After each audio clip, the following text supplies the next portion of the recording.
जय हो सानी मैया और सानी माता के सभी भक्तों को राम राम, नमस्ते, प्रणाम। तो एक बार फिर से स्वागत है हमारे चंद्रमुखी देहाती लोकगीत में। आप सभी का स्वागत है मेरे चैनल पर। तो मैं एक कहानी लेकर आई हूँ सानी माता का। बहुत प्यारी सी कहानी है और बहुत दर्द भरी कहानी है। तो आप लोग सुने और अच्छा लगे तो लाइक करें, शेयर करें, कमेंट करें और चैनल पर नए हो तो सब्सक्राइब कर लें। तो बहुत प्यारी सी कहानी है, मैं आप लोगों को सुनाती हूँ। एक गांव रहा थे तो वो गांव में एक राजा रहा थे, राजा रानी। तो उनके 7 लड़के रहा थे। तो 6 के शादी हो चुका है। 6 के शादी हो जाते। एक जो सबसे छोटा बेटा रहा था उसके शादी नहीं होते। बहुत दुलारा रहा थे सबसे छोट जोन रहा थे। तो सबे कहा थे कि अब इन्हों शादी करो, बहुत शादी आवत है, राजा रहते हैं, बहुत शादी आवत है। सबे कहा थे शादी करो राजा साहब। तो कहा थे नहीं, अभी हम शादी अपने छोटे बेटे का अभी ना करब। कहा थे राजा। तो सब बहुत दबाव डालत हैं। कहा थे ना ही शादी करो, घर लड़का शादी कर लो। राजा साहब बहुत दबाव डालत हैं। तो राजा साहब शादी कर लिए थे छोटके लड़के के। जब छोटके लड़के की शादी कर लिए थे तो दुल्हन आवत थी। तो बहुत संस्कारी, बहुत धार्मिक दुल्हन रहा थी, छोट वाली। उन्होंने सब रहा थी लेकिन वैसे टेम्परेली रहा थी थोड़ बहुत। लेकिन ये ज्यादा कुछ संस्कारी सबसे छोट वाली रहा थी। अब रानी के अपने सास के बहुत ध्यान रखत थी, अपने ससुर के। और 6 जेठानी रहा थी। तो जब उनके सबसे छोट लड़का ज्यादा दुलारा रहा थे तो पतोहो का ज्यादा मानत थी। तो सब ईर्ष्या करत थी। गातियां आई हैं, मतलब सुंदरो ज्यादा रहा थी सबसे। तो गातियां आई हैं बहुत सुंदर ही, बहुत नेक इनका बहुत कदर हुआ था, इनका सब है बहुत मानत मात है। और हमार सबका इतना कदर नाई है। तो धीरे धीरे उनका देखे 6 जनी खूब जले लागत थी छोट वालों का। तो कहा थी कि जब इनका ज्यादा बूढ़ा मानत थी, हमें सबका कम मानत थी, तो इन्हीं कुल काम करें, अब हम सब काम न करा जाए।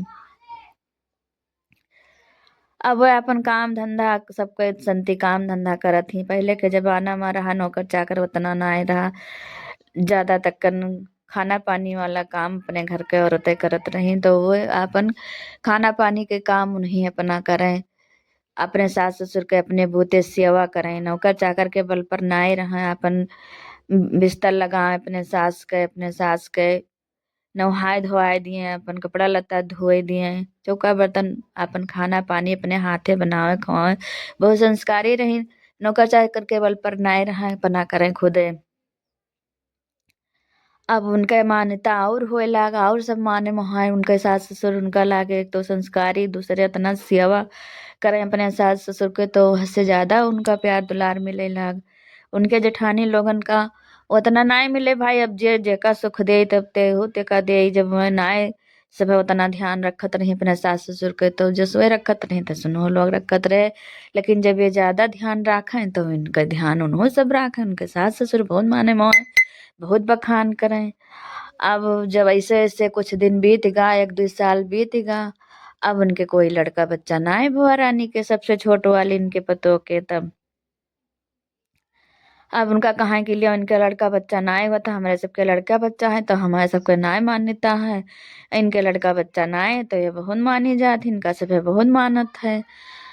अपने सास से कहें तब उनके सास से कहें कि उनका मानत है, उनके लड़का बच्चा ना है, हमारे सबके लड़का बच्चा है तो हमें सबका नाय मानते, उन्हें ठियन मानते हो। उनके कोई नाय है कुल खुटान में है उनके नाय अभी तक कुछ भवा 2-3 साल उनके शादी होएगा। तब बूढ़ा उनका एक बोलिन कहिन की सास कहिन की मने होएगा, होई 2-3 साल तो का कोनो ये है कि जुटे लड़का बच्चा हो जाए। अभी कोनो दिन चला गा है होबे करी। लेकिन जब रोज रोज कोनो चीज कोई कान भरा करी तो के तो प्रभाव पड़बे करी। अब रोज रोज कान भरा करें, कहाँ इनके लड़का बच्चा ना इनका ज्यादा मानत थी, इनके अब ना हुई है ना हुई है। ऐसे ऐसे रोज रोज करत करत भाई बूढ़ो के मन पलटी गा, उन्हों कुछ कुछ मन में कहीं हाँ ये तो तू सही कहा थी। 2-3 साल होएगा इनके कोई ना है कुछ आदल औलाद ना है भवा इनके जानो ना होई।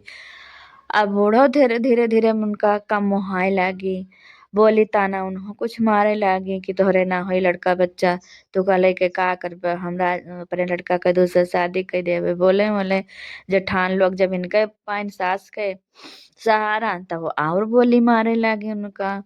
अब बोली ताना मारे लेकिन वह काम करब नाय छोड़े, रोए ले रोए के चुपाए जाए, फिर अपन काम वाम करे लागे। जैसे सेवा सत्कार पहले करत रही वैसे करें। अब अवसानी माता के भक्त रही तो अवसानी माता के पूजो पाठ करें। दो दुरिया दुरिया चबुआत रही चबुआ आपन करें। लेकिन जब उनका रोज रोज ताना मिले लाग तो सुनत सुनत कचाए गई, तो कहिन की तो हमर मिट जातन, तो हमार स्वंग मोंग मिट जात के तो भगवान हमें कोनो दे देते औलाद, चाहे जोन हो जात लड़का बिटियम चाहे जोन कुछ। अब ना आए हो तो हमार कौन कसूर है, लेकिन अब हम का करी। अब बेचारा चिंता के मारे हुए अपन सोचा करें काम करा करें सोचा करें। तब रोज ताना मारत मारत मारत मारत उनसे नाय सहेगा। जब नाय सहेगा तब वो गई बेचारों कहीं न अब रोज खाना पानी बनाए दिए तो के चली जाए घर से बहिरे अपन खेते में यहाँ बैठी रहे। अपन खेते में जब बैठी रहे तब आप अपन जब संझा हुए काम में जोन तब फिर चली आवे। फिर अपन बनाए खवाए दे रात भर सोए हुए, जैसे बनाए खवाए हुए काम धंधा निपटाए हुए, जैसे कहा अब्बे बोली ताना मरी है हमें सुने पड़ी तो कहला जाई खेतवे में बैठी। फिर जाए अपन खेते में बैठी रहे। अब ऐसे ऐसे करत करत लगभग उनका 15 दिन बीत गया। तब हुआ खेतवा में यहाँ कुल बगुली बगुला वैसी चुनत रहे। तब कुल देखा कि मेहारो रोज रानी आवत थी बैठी रहती बैठ कर चली जाती। तो वहां जौन सबसे बुजुर्ग बगुली रही कहीं से लाव चली पूछी चले कहीं यहाँ कि इनका का भवा काहे आवत थी, कोनो तो कष्ट है। तब फिर रोज डेली आवत थी अकेले बैठी रहती रोहत थी फिर चली जाती। ऐसे मने मन सोचत थी इनका मन बहुत मलिन रहा था, तो कुछ इनका जरूर कष्ट है। तो पहले का जमाना पंछी वंछी के बोली सभे समझत रहा, तो हे हिसाब से अपन समझिन हुए। तो बगुली गई सबसे जब बुजुर्ग रही कहिन की तू काहे दुल्हन रोत थी, बच्चा काहे रोत थी, रोज रोज तू आवत थी कोनो बात है तब भाई तू रोत थी, कौन कष्ट है तुका कौन संकट है बताओ। हमें राजा हो राजक पतुआ हो सबसे छोट थी तुहार तो ज्यादा प्यार दुलार रहा, लेकिन अब तू का देखी था कि 15 दिन से तू रोवत थी रोज रोवत थी वैसे बैठ के। तब कहीं महतारी अब जान के का करबो कुछ ना जानो, अब जाओ अपन जोन करत थी चुनत जानत थी अपन जाओ चुनो जानो। अब हम ऐसे बैठी रहे दो हमें कोई बोल नहीं कराते, अब हमसे न कुछ ना पूछो। तो वहां जौन कुल बुजुर्ग बुजुर्ग रहे बगुलिए वे आपन पूछे लगे कहीं कि ना हमें बताओ, और जो तहार कष्ट मिटाए वाला होई तो हम सब कुछ सुझाव तो देबे, हमसे पंछी होई कुछ सुझाव बस ना दे सकित है, लेकिन तो कुछ तो तुहका सुझाव देबे तू तो कह सकत हो हम भले नहीं कह सकित है। तो कहिन कि हम का करी हमरे लड़का बच्चा कुछ 2-3 साल हमरे शादी का होईगा, और पहले हमारे सास वास बहुत मानते हैं ससुर ससुर बहुत मानते रहे, लेकिन हमार जेठानी भर भर के हमरे सास का उलझाए दीनी। अब हमारे सासो हमें बोली बोलत ही। अब जब सब हरदम जेठान बोली बोले सास बोली बोले सब बोली ये बोलत है, तब हम सही ना आए पाए थे तो एक पाए आए थे यहाँ बैठी रहे थे अपन चली जाए थे फिर काम धंधा करी थे। और उस रात में सो जाए थे सवेरे जब काम धंधा से छुट्टी पाए थे तो सोची थे अब फिर बोली हैं तो चले नहीं गए थे यहीं बैठी थे। जब हमें माता रानी बोले लायक करे ही तो ऐसा बोल थी, लेकिन सही ना ही पाई थे। ऐसा लेने का हमें माता रानी मौत दे देती हूँ सानी माता तो बहुत नीक रहा मर जाते न हम। तो सब कहिन बगुलियो कहिन की ना का मरे वाला उपाय अच्छा है, मर जाबो तो का हो जे मरो ना और कोनो उपाय सोचो। तो कहिन हम कौन उपाय सोची, हम बहुत मान दानन देवी देवता कोई ना है हमरे सहाय लागत है कि अखो लड़का बच्चा हो जाए तो हमारो दिन बहुत जाए। तो कहिन की अच्छा तू जाओ तू अवसानी माता के भक्त हो एक बार हमरे कहे से मान के देखो कि हे अवसानी माता जब हमरे लड़का बच्चा कुछ हो जाए तो हम आपके दोहरी दूर दुरिया चबुआई माता रानी। तो मान दियो, जब मान देवो तब हो सकत है माता रानी इतना दयालु ही और तो उनके भक्त हुई तो वैसे ना कहते ना तो आसानी माता तुका जरूर दे हम। अब मान दीहिन तो कहीं ठीक है, हम माने देते है, जो हमार काम पूरा हो जाए, हमरे कुछ हो जाए तो हम चबुआए माता रानी हे सानी मैया, जो हमार लड़का बच्चा कुछ हो दिया वो तो हम चबुआए तहार दूर दुरिया। मान दीन। अब धीरे मान के अपन चली गई घर जब संझा भा।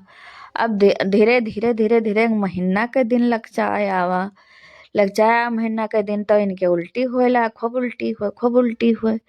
तब ये कहाँ उनका जठनियों कहाँ या नखड़ा बनाया या इनके रोज रोज उल्टी होता है, जानो इनके लड़का हो या इनके रोज उल्टी होत है। ये दिखावत है कि हम मानी जाए, हम घर से भगाई न जाए, राजा दूसर ब्याह न करें, यही पाए इनके रोज रोज नखड़ा बनात इनके उल्टी होत है, झूठे झूठ नखड़ा बनाए ही।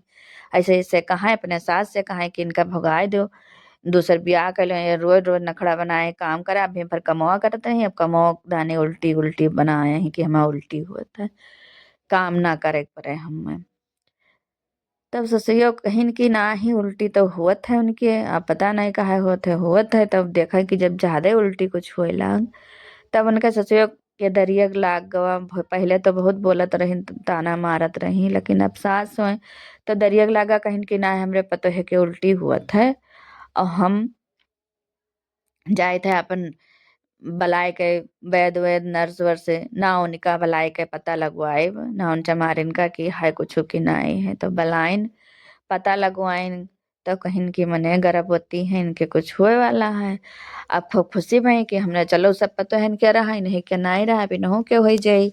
अब खूब खुशी मनाइन और अपन मने बोले ताना कम भा, लेकिन वह जठान लोग जरा जरे जरते रहा वह ना कम करें, कहन की हो जाए तब तो इनके और चढ़ाती हो जाए, वैसे पहले रहा हो जाए तो और हो। अब धीरे धीरे 9 महीना के टाइम बीतेगा। जब 9 महीना का टाइम बीतेगा धीरे धीरे तब एक दिन उनके दर्द उठा, पिराए लाग तो अपने सास से कहिन कि अम्मा आज हमरे पिरात है, कुछ लड़का बच्चा के वो है संस्कार की आज लागत है कि कुछ हो जाए, हमरे दर्द बहुत जोर उठत है, हमारा पेट पिरात है। तब उनके सास कहीं अच्छा तो चुप रहो, बैठो कुछ बताया ना वही, और हम जाए थे नाउन चमारिन का बलाए देवे, जब थोड़े कुछ लड़का बच्चा हो जाए तब सब जानी। तो कहीं ठीक है, तो गई वही नाउन चमारिन का बलाए लाई, बलाए गए तो के अपना बहिरे हो गए, नाउन चमारिन अंदर हो गए कमरम कई दीन और उनके मने भाई बगुली। अब पता नहीं अवसानी माता रही हुए, उनके महिमा कुछ रहा हुए, बगुली बन के उनका बताइन हुए। तो उनके बगुली पैदा भय, जब बगुली पैदा भय तब वे पूछिन कहिन कि हमरे का भवा, कौन लड़का बच्चा भा, बिटिया भय के लड़का भा। तब वे कहिन नाउन चमारिन कहिन कि तोहरे ना बिटिया भा ना लड़का भा, तोहरे बगुली पैदा भय ही। अब बेचारा सुखाई गई, कहिन कि आए अतना दिन हम कष्ट झेलन, अतना मान मिनती से हमरे पैदा जो भवा सानी माता हम दियबो करिन तो हम बगुली दीहिन। अब हम दादा का करी, अब हमारा और न रह कुछ हुए, अब का करी। तो उनका नाम चमारिन का कहिन कि जसस जसस हम कहबे वसस वसस तू कहो, और तुहका हम राजा होबे करी, राजा है हमार पति ससुर हमार, और हमरे धन दौलत बहुत है, तुका इतना धन दे देवे कि तुका कमाए की जरूरत ना पड़ी, लेकिन तुको हो मुँह ना खोलो कि इनके बगुली भई ही। और सब परिवार से हमरे कह दियो कि हम पंडित से पूछन ना, तो पंडित कहने अब ही मुँह नाए देखे है। कहीं ठीक है। तब जब आई बहिरा निकसी तब उनके सास कहिन का भवा लाओ चली देखी ला देखी, तब कहिन नाउन चमारिन कि हम पहले से पूछ के पंडित से आयन नहा, तब वे कहिन नहा कि अब ही ओकर निकासी के पहले ओकर मुँह नाई देखे है। तब अब ही ना देखो जी निकासी हुई उठैया तैया देख ली हो। तब सास उनका कहीं अच्छा चलो ठीक है, उनके कुछ हो गवा, कहीं बिटिया का भाई तो कहीं बिटिया भाई ही। तो कहीं ठीक है। अब वो बेचारो चिंता के मारे उनका हुआ अंदर ही राखन ज्या पाला अंदर है तेल को जौन कुछ कई पा कपड़ा लत्ता हुए अंदर ही करे और नाउन चमारे अपन जोन जोन कहा तोन तोन कहा करें उनके पति आए राजा छोटू वाले। तो कहीं ला हम देखी हमारे बिटिया भाई इतना दिन पर तो देखी ला हमारी बिटिया कौन में थी तो कहीं की अभी ना आए देखे के जब तक उठैया ना हुई जब तक कोई नहीं देखे के। अब जब उठैया जिहा आवा भवा तो नाउन चमारिन बहिरे नाय निकारिन फिर कहिन कि आजो नाई देखे खे सबे कहीं आज तो देखे ही मिली तो कहीं आजो नाई देखे खे हम पंडित से पूछ के आए हैं।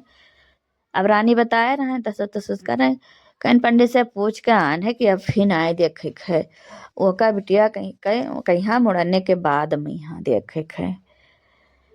तब कहीं सबे के अच्छा हुई पहले तो कहीं नहीं कौन मेरे के गाँव नक्षत्र हुए कौन का हुए लेकिन जब सुनी तो कहीं अच्छा हो इनका भला होगा हम मुड़ने के बाद हम देख ले इनके मर्द कहीं ला हम तो देखी हम तो बाप हुई कहीं ना ही कोई परिवार का ना ही देखे कहीं ना उनसे मारिन कहीं ना पाए रही रुपया तो अपन जस जस कहें तस तस बतावा करें तो कहीं ठीक है। अब धीरे धीरे करते करते 5 साल बीत गवा ही अंदर ही रखा रखा तब राजा रहे कोनो चीज के कमी तो रहा नहीं कि बहरे लेके जाए पड़े। अब जब अंदर रखे तब 5 साल बीत गया तब कहीं लावा मुड़न करी तब ना उन जमाने कहीं जोन पंडित बतात रहे उनसे अब जाए पूछ के आई तब बताई तब पूछ के गई पूछ के आई कहीं आपका पूछे रहा अपने कहे रहा रानी से पूछिन तो रानी कहीं की कह दो कि उनके मुड़न ना हुई राजा कहीं की वह पंडित कहने की मुड़न ना हुई। तब गई पूछिन जाए कहीं हाँ तब राजा कहीं वो पंडित वह कहीं जाना उन चमारी नाइन जब राजा कहीं कि आज तो देख ही मिली अब मुड़न कराइबे तो देखबे अपन खोबे पीबे तो कहीं ना राजा साहब पंडित बताए ने कि मुड़न ना होए और अब ही सबका देखा होना है सीधा ब्याह है मैं देख रही। अब राजा कहा कि कौन होए कौन नक्षत्र होए लेकिन पूछो हो ना जाए उनके सब बात पर विश्वास करके अपन मान ही लिए। तो कहा कि ना हमें दिखाई दे एक झलक दिखाई दे कहीं ना वही लागे ब्याह है माँ देखो। अब धीरे धीरे मान गए कहीं अच्छा होई ब्याह है माँ देखा भाई और का हमारे एक ठो बिटियो भाई तो का हमें देखा ना आए हैं। तब धीरे धीरे करत करत करत करत टाइम आएगा ब्याह के जब ब्याह का आएगा तब फिर रानी कहीं नाउन चमारिन से अब उनका धन दीन करें अब अपन हुए उनके काम करा करें कहीं कि तू जाओ कोनो बहुत बड़ा राजा के यहाँ यहाँ देख आ जाए के यहाँ ब्याह हमरे बिटिया के तो कहीं की रानी साहब बगुली हुए कौन में जाए देखे जब कोई देखी कि यहाँ में ब्याह है ना ब्याह कौन हुए भाग जाए बारात तो हम माँ डायरी जावे कहीं ना हम जैसे कही तो तू करो। अब सानी माता कुछ तो ना कुछ तो सोचबे करी है। अब गई ब्याह हे रहे हिया रानी कहाँ है उसानी माता हमरे बिटिया के ब्याह बैठ जाए तो हम दूर दूरिया चपवाए माता रानी बगुली ही अब कहूँ ऐसा बैठ जाए कि हमरे बिटिया के बसर हो जाए हमरे बगुली के अब हम महतारी हुई पैदा करें तो हमें दर्द है चाहे बगुली हुए चाहे जौन हुए अब ऐसे ऐसे माना करें आवे गई और कहीं जाए उतना बड़ा दरवाजा रहा है कि अंदर डोला चला जाए हमरे बिटिया का और वहाँ तक कोई मने देखे ना कि के हुए के ना हुए। अब गई ब्याह बहुत राजा के बड़ा राजा के यहाँ 2 मंजिला घर कुटिया बना को बड़ा गेट उट लाग अब ब्याह हुआ तय कहीं आई फिर आए बताए कहीं हम ब्याह तय कहाँ है रानी साहब कहीं ठीक है। अब धीरे धीरे ब्याह का टाइम आएगा दिन लग जाए अब धीरे धीरे ब्याह का टाइम आएगा बारात रात आए अब सब कहा लाओ फिर देखी हम देखी तब रानी कहा रे हो दो ब्याह तब देखियो अभी कहाँ देखबो अभी नहाए धोए दो तैयार हो दो। अब ऐसे ऐसे करत करत मने और दुल्हा आएगा रात के यहाँ तब दुल्हा जब आएगा तब नाउन चमारिन से कहीं की जाओ उनसे कही दो हमरे दामाद से कि आवे हमसे मिल ले बहुत जरूरी है मिला हम भेटावा चाहित है। तब गई नाउन चमारिन बताइन कहीं की तहार सास भेटावा चाहती तो उससे मिलना चाहती मिलबे ही तो कहीं की ठीक है जा बुलाए चलो मिल ले तब आए उनके दामाद तो रोवे लगी हैं। तो कहिन कि काहे महतारे रोवत हो, कोनो कष्ट है? अभी तो तहार बिटिया हमरे घरे नहीं पहुँचिस, का कोनो हम कष्ट देवे? तो कहिन कि ना, कष्ट के बात नाय है। एक बात ऐसा है कि तुझसे हम कही और तू हमार मान लिहो। तब कहिन कि कहा महतारी मान कहे न लेवे, बताओ माने लायक हुई तो मान ले। कहिन माने लायक नाहिन है, लेकिन तो हमार बात मान लिहो भैया। तो कहिन बताओ। तब बताइन कहिन कि भैया हमार बिटिया हमरे भय रही तो बगुली भय रही, सारा कहानी बताइन कि हमरे नाई होत रहा। तो हमें बगुली बताइन नहा कि मान दियो, हुआ खेते में जात रहन सब हमें बोली बोलत रहा। तब हमरे जब पैदा भई तो हमरे बगुली पैदा भई तो हम कोई बताए नहीं कि अब हमार निकासी हो जाई, राजा दूसर ब्याह कर ले, हम हेल मारी बेल हो जावे। तो हम इतना दिन तक छिपाए रहन, और जब तू पोल खोल देबो तो हमें घर से रहे ना दे हैं, मार निकाल दे हैं। तो तू हमार छिपाए लो। तो कहीं अरे हमरे साथ है तो बहुत तू धोखा करी ना, उनसे मारी धोखा करी तू करी, बता हम बगुली से ब्याह करे। तो कहिन भैया आप जान लो तो हाल लिखा रहा, तो अपन किस्मत समझ के कह लियो। और कोई जान ही ना पावे कि बगुली हुआ, और ना कोई दिखायो तो कह दिहो कि हमरे यहाँ जब लौट के आवत ही बिटिये तब देखा जात है। तब कोई जिद ना करी है देखे ना है, तो ब्याह हम कहन ना कि देखेबे। तो अब बस जिद करी है कि लाओ देखी बिटिया। मान लो हाथ जोड़ खड़ी हो गई तो उनके दरिया गाएगा मान लेकिन कहीं अच्छा चलो ठीक है। और कहीं डुअला लेके जाए तो कोई उतारे ना, कहो कह दो कि हुआ चार है, कहीं नहीं कि अपने भूते दुल्हन उतार के घर में ले जाए। और कोई देखे ना तो सबका हटाए दी हो, ठीक है। कहीं ना तना कहा मार मान लो, तब मान लिहिन। अब रात भवा ब्याह वा भा तो सब कहिन के ब्याह होए, ऐसे कोई रहा ना, सब हट जाए, कोई ना रहे। पंडित बताए नहीं, अब ऐसे ऐसे करा करें। अब रात में ब्याह होएगा, सवेरे जब ब्याह होएगा तब उनके बाप कहिन कि लाओ देखी। तब दामाद का सिखाए रही तो दामाद कहिन कि हमरे यहाँ हमें नाय देखा जाता है, जब बिट्टे का ब्याह हो जाता है।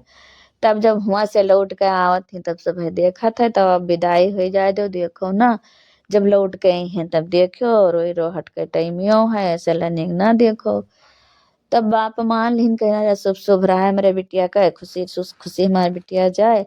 चलो जहाँ तक अतना दिन तक नाई देखे सब परिवार मान गए, तहाँ तक आई है तब देख ले। अब जेठान लोग जरी जाए फुसिक फुसुर करें, बहनी कौन बिटिया हो, कौन मेर भाई, कौन मैन इनके भाई, बताओ वही भर मुड़ने में रहा तो के उठैया में रहा, ना उठैया में देखे, ना मुड़े में ब्याह में रहा, ब्याह में न देखो कौन मेर बिटिया है। ऐसे ऐसे करें सब जेठानी लोग परपंच करे रहे। अब ये विदा कराए लेके गया, जस जस इनके सास बताएं तस तस हुआ। और इनके बाप मान के कहें चलो ठीक है वही है तब देखब। तो ये विदा कराए लेके गया तो जस जस हुआ बताई ना तस तस कहीं। आप सब है दौरी देखे परछे दौरी उनके महतारी महतारी, तो कहीं ना महतारी बादी में यहाँ परछली हो जब दोबारा आई हैं। उनके खियाई चार है कि मने अपना उतार लेके लड़का जाए दुल्हन, और हो देखे ना कोई पंडित बताए हैं ऐसा ऐसा कहे हैं। तो तू सब हट जाओ, देखो ना हम उतार ले जाए दियो। तब उनके सास कहीं ई कौन मेरे नियम है, तो कहीं ना उनके क्या है ना होत रही सामान मिलतीस भाई ही। तो सास कहीं से चलो ठीक है, ठीक ठीक रहा कि हम कुशल रहा, चलो हम ना देख हम ना परछम। अब उतार लेके गए तो हुआ 2 मंजिला पे यहाँ अपन उनका कमरा रहा, जस जस कहीं ना ऐसे ब्याह है ना हुए अपन उनका कमरा में कई दिन हुए रहे। अब उनका सगे कहा कि लाओ दिखाओ हमें कौन मेरे उनके रानी मुँह दिखौआ कराए, मुँह दिखौआ कराए। अब बगुली हुए तो कह के मुँह दिखौआ कराए दें, तो राजा कहे ना अभी मुँह दिखौआ ना करे खे, जब दोबारा लौट गए हैं तब मुँह दिखौआ करो। पंडित बताए नहीं कि ना करे कोनो गरा दशा हुई हिस बताए नहीं पंडित। अब उनके सास मान गई, जब कोई कहा देखे कहीं तो कहा भी आपसे आई है तब देखो, अभी ना देखो ना उतारे। तो सब कहा तब उनके सास जब कुछ दिन बीत गया 10-15 दिन, तब सास कहीं उनके कि कुछ करन ना है ना नीचे उतरे, उनका उतारो तो कहा लाओ देखी काम वाम कराई कि कोई कहे वही पावत थी कि नाय कह पावत थी हम रानी रही कोनो जरूरी नहीं रहा करे लेकिन उनका कराए मारे काम उनका अपना लड़का से कहिन कि हमरे यहाँ छाजत है ये परंपरा है कि यहाँ में पतुआ लोग तो गेहूँ पीसे तो बलाव लाव पीसे गेहूँ के रस्म आवे निभावे तब गए कहिन बगुली सनी अब बगुली का रुपा रहा लेकिन बोलत रही मनइन घर तो गए गए कहिन कहिन कि हमार मातारी पीसे कहा थी तो सानी माता का खियल रहा वहाँ तो वह काम कर लेत रही तो कहीं जाओ ठीक है गेहूँ ले आओ अब आए गेहूँ तो अपन 4-5 पसेरी गेहूँ दीहिन लेके गए अब वह अपन पीस दीहिन अब वह उनके शक्ति से पीसत रही माता जी के उनके अवसानी माता के शक्ति से अपन पीस के दे दीहिन ना राजा लाए अपने महतारी दीहिन कहीं ले पीस दीहिन कहीं ना इतना जल्दी पीस दें कहीं हाँ पीस दीहिन तो कहीं बहुत फुट बाज जाना ही बतहिया हमार बहिरियाते भरना ही अभी ना जाना बगुली ही हमार पतहिया तब कहीं लाओ और कुछ करवाए के कमुआ देखी अब तो कहीं कि भैया हमारे यहाँ कूटे का रस्म है अब कह दो नीचे आवे नीचे कूटे उटे तो कहीं कि नाय महतारी दे दे ऊपर कूट दे हैं तो कहीं ऊपर कौन में कूट दे हैं कहीं ना कूट दे हैं ऊपर ला हमें धान दे दो उनका धान वान दीहिन लेके गए दीहिन कहीं हमार महतारी कूटे कहीं नहीं कहीं ठीक है दे दो हम कूट देवे अब जब राजा इधर उधर गया तो अपन धनवा कूटी गा उनके कूट के दे दीहिन कहीं ले जाओ दे दो जाए के अब लेके अपन गए दे दीहिन कहीं के तो देखिन तो कहीं तो बड़ी फुटबाज है धान वान बहुत नीक से कूट के साफ सुथरा चाउर दे दी से अब बहुत प्रसन्न भई इनके सास तो कहीं अरे भैया अब ला मुँह दिखाए खाए तो कहीं बताए तो कि जब लौट के आई हैं तब मुँह दिखाई हुई और सानी माता का सारा खेल रहा अपन परीक्षा अपन लियत रही कि के कस का करत है का नहीं करत है तब एक दिन हुए अपन राजा चला गए इधर उधर और बगुली का अपन घर में रही बस औसानी माता कहीं अब टाइम आएगा है बहुत दिन होएगा ना उन्हों निकासी हो जाए उन्हों निकासी हो जाए अब लाओ हम लेके चली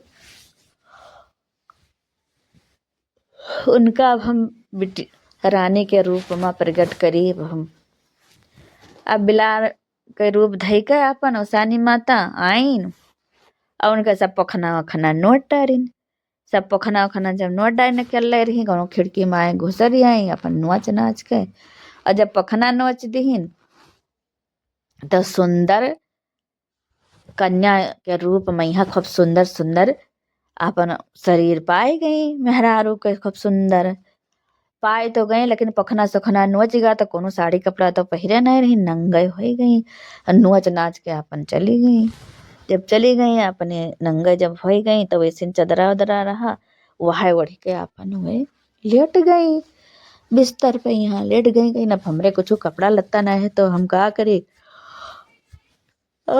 बताए हैं तो हमरे कमरे में तो कोई आई ना ला यहाँ लेटी रही जब राजा साहब आई हैं तो कपड़ा लत्ता मांगा बन से पहिरब तो अपन लेट गई तब राजा जब आए संझा के यहाँ शिकार उकार खेल के तो कमरा में हले तो पखना खना नोचा नाचा पड़ा रहा है देखिन अब ब्याह करी नहा तो चिंता भवा वहार ससुरार के चिंता रहा कि हम कौन जवाब देब कि लेके गए और हमार डारे हो अब हेरन तो कहूँ बगुलिन नहीं हेरे अब हेरत हेरत हो रहा थक रहा है कहूँ पैबे ना करें कटिया बिचौनक तरे ता कहीं के कहूँ परी हुए कहीं दादा जानो बिलरिया मार डाइस लेकिन मारिस तो कहाँ भाईस कहूँ देखा तो नहीं पखना पखना परा है हेरे अब बैठ कर रोए लागे जब रोए लागे तब देखिन तब बोली कहीं कि राजा साहब यहाँ हम बिस्तर पे यहाँ अबो देखबो तब राजा गए तो देखिन मैं हाउ तो कहीं अरे तू क्यों हो यहाँ आयु है हमार बगुली कहाँ है तो कहीं कि हम ही तो हो तो हर बगुली तो कहीं तू ना हो हमार बगुली कहीं ना ही बगुली तू हमार मेहर होती तो हमार मेहर बगुली रही तो मेहरारू के रूप में हो तब बताएं कि क्या बिलार आई रही हमार पखना खना नोच के चली गए तो हम जैसे हमार पखनवा नोचिस तैसे हम मेहरारू के रूप में पता नहीं कसके हुई गन तो हम कहा करी हम नंग तो कहिन तब उठो हो गई तो खुशी की बात है चलो। तो कहिन कि तब उठो। तो कहिन कि हम उठी कस के हम नंगे ही ने हमरे कुछ नहीं है। और हम साड़ी कपड़ा तो पहिरे नहीं रहन। अब तू जाओ बाजार और मखत्ती साड़ी कपड़ा लाली पाउडर क्रीम पाउडर सब कुछ लेके रंग में हार सब आओ चूड़िया तरकी। तो हम पहिरी ओढ़ी और फिर अपने महतारी का जनाओ तब मुँह दिखाई। तब हम लेके चलो हमरे नैहरे जब भी कहे हो कि लौट के अइबो तब हम मुँह दिखाई करबे। तो चाहे ले चलो चाहे सारा बात जाओ अपने महतारी से बताओ तो अपन तब मुँह दिखाई करवावे। कहीं ठीक है। अब राजा झट से बाजार गए तो हुआ साड़ी ब्लाउज साया कुल लिहिन क्रीम पाउडर लिहिन लाली बुंदा लिहिन चुरिया उरिया लिहिन मेहंदी वेहंदी लिहिन। अब अपन को बढ़िया से लेके आए रानी का दिहिन रानी पहिरिन ओढ़िन खूब सुंदर रहा। अब देवी जी के दिन हुए तो सुंदर तो रहबे कहें जितना सुंदर रही कि उनके घर में कोई उतना सुंदर नहीं रहा। न हिया नैहरे उतना सुंदर कोई ना हुआ ससुरे कोई उतना सुंदर। अब जब बहिरियानी तब आए अपने महतारी से कहीं न कहीं अब टाइम आएगा हा मर्जी हो दिखाओ और नहीं तो हम जाइत है का बोले जाई हुआ करवाए लाई नहीं हर उनके। कहीं तब भैया जाओ करवाए लाओ भेटवाए लाओ तब फिर आओ तब हम दिखाए खाए फिर करी। तब जब जीना पर से हुआ सीढ़ी से उतरे लागे साथ में लेके आए तब ससुइयो देखिन तो उतना प्रसन्न भाई कहिन की ये क्यों हुए तो कहीं नहीं तो तहार बहू हुए। तो कहीं ना तना सुंदर बहुत सुंदर ये तो हाँ तना सुंदर तो कोई सी जवार मन आई है। तब भाई तो उतना दिन लुकवाए रहे हो पंडित के मान रखे। पंडित तब भाई पंडित कहीं ना तो कहीं ना है महतारी ये सब बात नाई है। तब सारा दास्तान बताइन कि इनके महतारी के यहाँ सब निकारे वाला रहे। तब बगुली बताइन ना कि जाओ मान दो सानी माता के यहाँ। तब वो का बोले तुका कुछ उदय दे हैं तो पता नहीं ओसानी माता ही हुआ अपन बगुली बन के पैदा हो गई। तब पता नहीं तब उनके वो मैंने ब्याह हरवाइन ऐसे ऐसे तो कहीं फिर कोई उनके घर वाले जानत नहीं सब जानते कि हम बिटिये हुए बगुली ना हुए तो कहीं लौट के अइबो तब देखब। तो ऐसे ऐसे है तब उनके महतारी सारा बात बताए न उनके महतारी सुनिन तो के मने पहले तो दुख भा लेकिन बहुत प्रसन्न भई कहीं अच्छा चलो हुई जब दिहिन अवसानी माता तो उतना सुंदर तो दिहिन चलो हुई देर से देखब तो का हुई जा भटुआ लेके आओ तब दिखाए उखाए करवाई। अब आए घरे इनके अपने नैहरे इनका लेके आए अब सब देखिन कि वह आवत ही वहाँ राजा रहबे करीन बढ़िया गाजा बाजा से के साथ में लेके आए।